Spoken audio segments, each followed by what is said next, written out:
ছাত্ররা বা এনসিপি থেকে যে বলা হচ্ছে যে তারা উপদেষ্টা বিএনপি পন্থী যারা আছে, বিএনপির পক্ষের যারা আছে তাদেরকে বের করে দিতে চান তারা, তারাই কি দেশটা চালাচ্ছেন? তারাই কি আপনার উপদেষ্টা নিয়োগ দিয়েছেন? মানে ল্যাঙ্গুয়েজটা চিন্তা করে দেখেন যে কী ধরনের, যে উপদেষ্টা বিএনপির পক্ষের যারা তাদেরকে তারা বের করে দিবে। সুতরাং এখানে তাদের কাছ থেকে আমরা কি প্রত্যাশা করি? একটা রাজনৈতিক দল হলে আমরা তো তাদেরকে ওয়েলকাম জানাই যে আচ্ছা ঠিক আছে ওরা রাজনীতিতে আসুক, ওরা যদি রাজনীতিতে এসে রাজনৈতিক কথা বলা শিখুক, রাজনীতির হাঁটা চলা শিখুক। এগুলি না শিখা রাজনীতি করার কারণেই তাদের মুখ থেকে আজকে এই সমস্ত আপনার বেফাস কথাবার্তা বাইরে হয়ে আসে। সুতরাং তাদের বলা উচিত যে তাদের যে কতটুকু কথা বলা উচিত সেটা সম্বন্ধে তাদের এখনো ছেলে মানুষিটা যায় নাই, তারা সেটা বুঝতে পারে নাই। এখানে বিএনপি যে দাবিটা করেছেন, কেন করেছেন? আসিফ মাহমুদ সাহেব আপনার এই যে আমাদের ইশাক হোসেন সাহেবের যে শপথটা সেটা সে বাধাগ্রস্ত করছে। সুতরাং এই জন্য বিএনপির পক্ষ থেকে মানে ইশাক হোসেন সাহেবের পক্ষ থেকে বলা হয়েছে তাকে পদত্যাগ করার জন্য। সেই সাথে মাহবুব সাহেব তাকে সহযোগিতা করছেন। সুতরাং আমরা এটা ইশাক হোসেন সাহেবের পক্ষ থেকে এটা যেটা করেছেন, এটা আমি মনে করি এখন আমাদের দেশের সকল জনগণেরই দাবি হওয়া উচিত এই বিষয়টা। আসিফ মাহমুদ বা মাহফুজ বাধা দিচ্ছেন দুই উপদেষ্টা, আপনারা শতভাগ নিশ্চিত হয়ে কিভাবে বলছেন?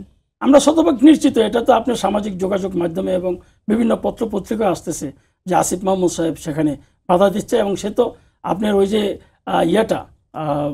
মেয়রের যে কার্যালয়টা যেটা নগর ভবন, সেই নগর ভবনই তো সে দখল করে আছে। কেন এত জায়গা থাকতে স্যার নগর ভবন দখল করার প্রয়োজন কি? একটা মন্ত্রণালয় কি চালানোর জন্য মিনিস্ট্রি সচিবালয় কি অন্য কোনো বিল্ডিং নাই, অন্য কোনো ভবন নাই? সেখানে সে ওই নগর ভবন মন্ত্রণালয়ের আওতায় হলে কি সেখানে তিনি যেতে পারবেন? যেতে পারেন, কিন্তু এখানে আমার জায়গা থাকতে আমি ওখানে যাবো কেন? যদি স্থান সংকুলান না হয়, সমস্যা হয়, তাহলে যেতে পারে। এবং দীর্ঘদিন যাবৎ সেখানে সে গিয়া বসে আছে। সুতরাং এটি অ্যাকচুয়ালি সে নগর ভবনটা তার সম্পত্তি, নিজস্ব সম্পত্তি বলে মনে করে সেখানে সে বসে আছে। এটা যে রাষ্ট্রের সম্পদ সেই জিনিসটি সে চিন্তা করে নেই। সুতরাং আসিফ মাহমুদ এবং মাহফুজের যে দাবিটি, তাদেরকে যে পদত্যাগের দাবি, এটা এখন মানে সকল শ্রেণী পেশার মানুষের দাবি হয়ে গেছে। আরেকটা প্রশ্ন ছিল, এনসিপি নেতারা বলছিলেন যে বিএনপির পন্থী উপদেষ্টারা যারা আছেন উপদেষ্টা পরিষদে তারা বিএনপির হয়ে কাজ করছেন এবং তাদেরকে তারা পদত্যাগের কথা জানিয়েছেন। আপনাদের হয়ে কারা কাজ করছে? আমাদের বিএনপি পন্থী কোনো উপদেষ্টা এখানে নাই। থাকলে আজকে মানে এই যে মানে বিভিন্ন রকমের ষড়যন্ত্র হচ্ছে, এই ষড়যন্ত্র তো আমরা জানতেও পারছি না, আমরা শুধু বুঝতে পারতেছি যে কী ধরনের ষড়যন্ত্রগুলি হচ্ছে এই পার্টিটা গঠন করার পরে। তাহলে বিএনপি পন্থী যদি আপনার উপদেষ্টা থাকতো তাহলে তারা সেখানে এটাকে বেটো দিত, সেটা বলতো যে না, এখন এই সময় নির্বাচন ছাড়া আর কোনো আমাদের কাজ করতে আমরা এখানে আসিনি, একটি সুষ্ঠু অবাধ নিরপেক্ষ নির্বাচন হোক, এই কথাগুলি তারা বলতো। কিন্তু তারা তো অন্তর্বর্তীকালীন সরকার যা বলেন, সরকারের প্রধান যা বলেন সেই দিকেই তারা কাজ করছেন। সুতরাং এখন তাদের কথায় যদি তাদের লেনদেনে কথাটা যদি আমার চলে আসলো, কারণ এখানে দেখা যায় যে ছাত্র নেতাদের বাড়িতে যদি আপনি যান এই এনসিপির, তাহলে সকালে গিয়ে গোয়েন্দা সংস্থা দিয়ে বসায় দেখেন ওখানে মানুষ টাকার থলি নিয়ে গিয়ে বসে আছে দেওয়ার জন্য তাদেরকে।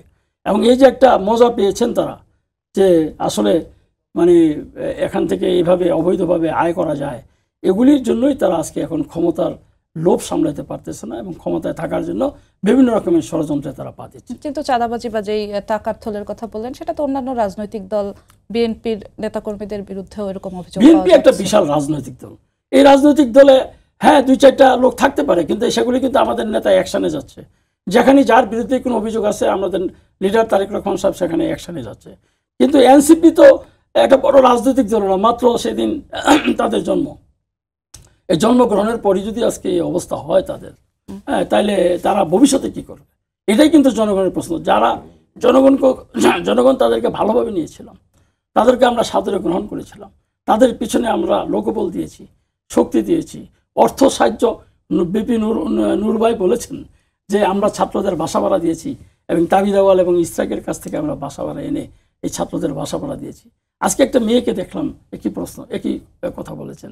সুতরাং এদের পিছনে আমরা যে কি শ্রম দিয়েছি সেটা আমরা যারা দিয়েছি সেটা আমরা জানি, কিন্তু তারা অকৃতজ্ঞের মতো সেটাকে অস্বীকার করে তারা সব কিছু মানে নিজেদের ক্রেডিট নেওয়ার চেষ্টা করে। কিন্তু আজকে এই জন্য জনগণ বুঝতে পেরেছে, প্রথম দিকে তাদের যে জনপ্রিয়তা ছিল, আজকে দেখেন মাঠে তারা ডাক দিলে, আজকে যে আপনার নির্বাচন কমিশন ঘেরাও দিতে গেছে কয়জন লোক ছিল আপনি দেখেন সেটা। এটা তো তাদের বোঝা উচিত যে তাদের পিছনে আর লোক নাই, সুতরাং লোকজন থাকবেও না তাদের পিছনে, কারণ লোকজন বুঝতে পেরেছে যে তাদের উদ্দেশ্যটা কি। আপনি কিছুক্ষণ আগে বললেন, আমি 3 উপদেষ্টার কথাটাই ফেরত যাচ্ছি, কারণ 3 উপদেষ্টার বিষয়টি তখন স্পষ্ট হয়নি। 3 উপদেষ্টাকে তারা স্পষ্ট করেই বলেছেন, আইন উপদেষ্টা, অর্থ উপদেষ্টা এবং পরিকল্পনা উপদেষ্টা, এই 3 উপদেষ্টার তারা পদত্যাগ চান, কারণ তারা বিএনপিপন্থী মনোভাব বা বিএনপির পক্ষে কাজ করছে, এমনটা বলছেন। পরিকল্পনা উপদেষ্টার তো আমি পদত্যাগ চাইছি অনেক আগে, যখন শিক্ষায় ছিল সে, তো সে আমাদের লোক হলে আমি পদত্যাগ চাইলাম কেন? বিষয়টা ক্লিয়ার যে এই যখন পরিকল্পনা মন্ত্রী উপদেষ্টা ওয়াহিদুদ্দিন মাহমুদ এবং শিক্ষার দায়িত্বে ছিল, আমি তার পদত্যাগ দাবি করেছিলাম যে যেহেতু ছাত্রদের বই দিতে পারেনি এবং আওয়ামী লীগেরদেরকে সেখানে সহায়তা পারে নাই, সেই জন্য দাবি করছি। আসিফ নজরুল সাহেবের ব্যাপারে তো আমাদের বিএনপির লোকেরা আমরাও বলি যে তার অনেক কথাবার্তা, তার যে মানে বিভিন্ন রকমের উক্তি, সেটা নির্বাচনকে কেন্দ্র করে যেগুলি হয় এগুলির মধ্যে আমরা বুঝি যে সে অন্তর্বর্তীকালীন সরকারের পক্ষে, ছাত্রদের পক্ষে সেখানে কাজ করছেন। এবং আরেকজন কি উপদেষ্টা বললেন? 2টা উপদেষ্টা সম্বন্ধে আমি বললাম। আইন উপদেষ্টা, আরেকজন কি? অর্থ উপদেষ্টা। অর্থ উপদেষ্টা। অর্থ উপদেষ্টা আমি কখনো শুনি নাই যে বিএনপির কোনো জায়গায় কোনো পদে সে কখনো ছিল কিনা, বিএনপিকে কোনো সময় সমর্থন করেছে কিনা আমার জানা নাই। এটা তারা তাদের লেভেল থেকে বলেছেন, এটা আমি মনে করি সঠিক কথা তারা বলে নাই।